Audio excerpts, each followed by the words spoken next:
It's the beginning of the year. Your company just communicated that you're becoming net zero by 2030. It's time to celebrate. When suddenly, that thought hits. Wait, but how are we supposed to do this? No panic. Sit tight. We got your back.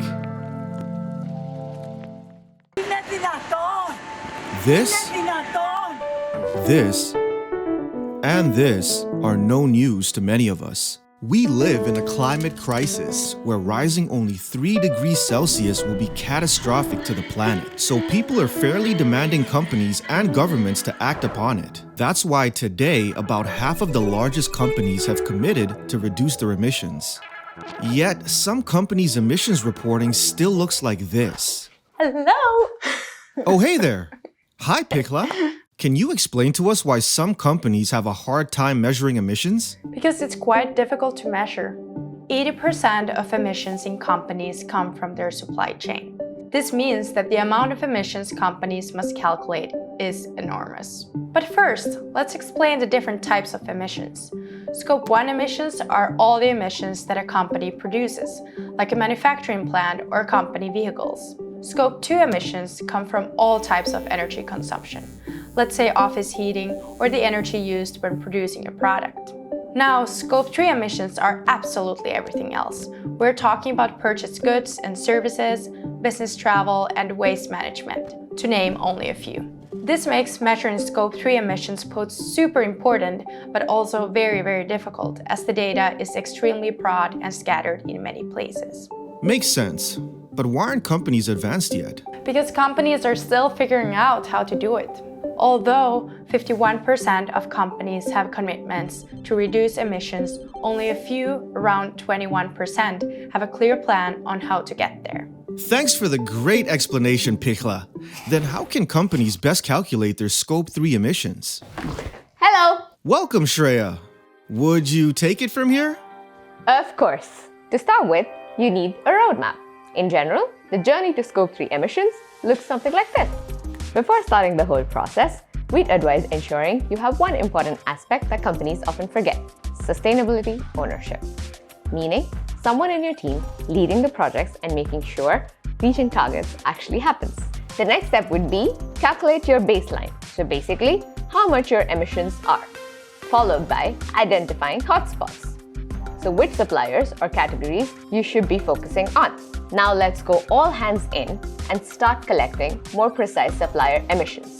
Finally, start reduction initiatives in order to begin reducing emissions. Cool. Is that it? Well, kind of, but Alex can go more into details. Thank you, Shreya. Thank you. You can now relax and dance it off. Moi, Alex. Moikka! The stage is yours. So now that we have established the roadmap, let's look at calculating your baseline. The first step is to classify your spend to understand what are you buying and who are you buying it from. It is a big task, but thankfully there are partners that can help you with that. Partners like us. Then, this data can be combined with third-party databases that provide information on how much emissions are being generated from the products or services you have acquired. To put it simply, you can either use the monetary value of your purchase or the quantity you have purchased and compare that information against the databases. Let's say you buy 100 euros worth of avocados from the US. A database can tell you that on average, 1 euro worth of avocados from the US generates 0.3 kilograms of CO2 emissions. However, if your supplier increases the price, it will look like the emissions are increasing as well, which in most cases will not be accurate. Therefore, if your spend data has quantity information available, it will be even more accurate. Let's say you are buying 5 kilograms of avocados from the US. A database can tell you that 1 kilogram of avocados equals to 0.4 kilograms of CO2 emissions. To link your spend data with emission factor databases, you would most often use the name of the material or category. To align these figures, you need to account for currency conversions, unit of measure conversions, and inflation. The combination of these monetary and quantity-based calculations gives you 100% coverage of your spend data. allowing you to not only understand your baseline, but also identify hotspots. Hotspots are important because they tell you whether you should be worrying about flight emissions, a certain supplier or buying organization, or where your avocados are coming from. Now that we've identified our hotspots, we get to the next stage, collecting emission information from these key suppliers. Getting back to the avocados, our database told us that 1 kilo of avocados out of the US generate 0.4 kilos of CO2 emissions. However, if you have a supplier out of California saying 1 kilo of their avocados contribute 0.5 kilos of CO2 emissions, while not ideal, you should use that information.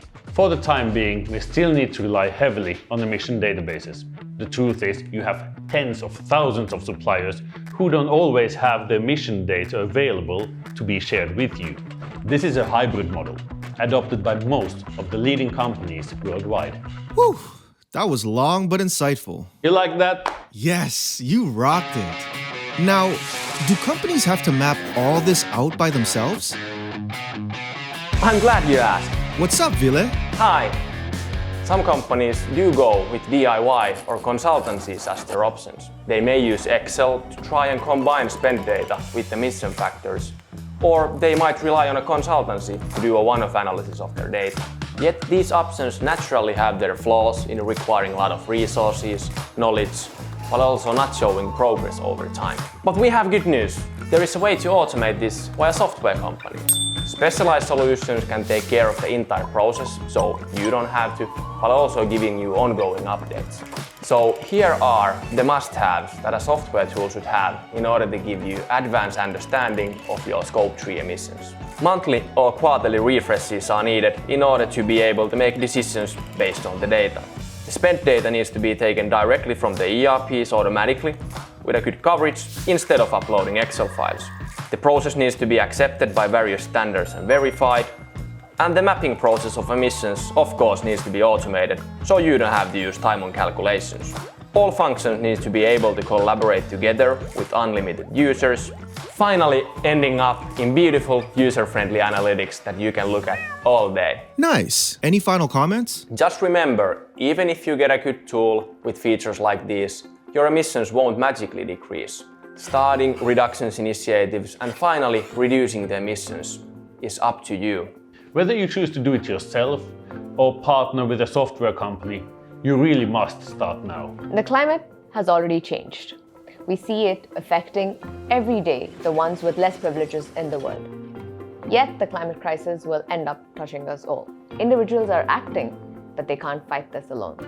Everything is not lost though, as companies all around the world are setting targets and looking for ways to reduce Scope 3 emissions. And this is where procurement plays a key role.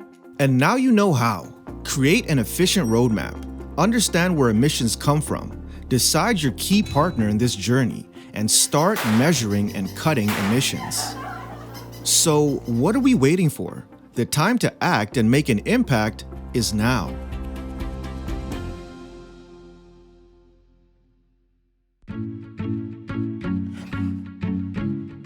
Leading companies worldwide. Okay, it sounds a little bit the trailer. Well, that's a trailer guy voice coming out this summer, brought to you by SIEVO. I'm glad you asked. No, that was terrible. Because it's quite difficult to measure. It's quite difficult to measure. Because it's quite difficult to measure. Because it's difficult. In this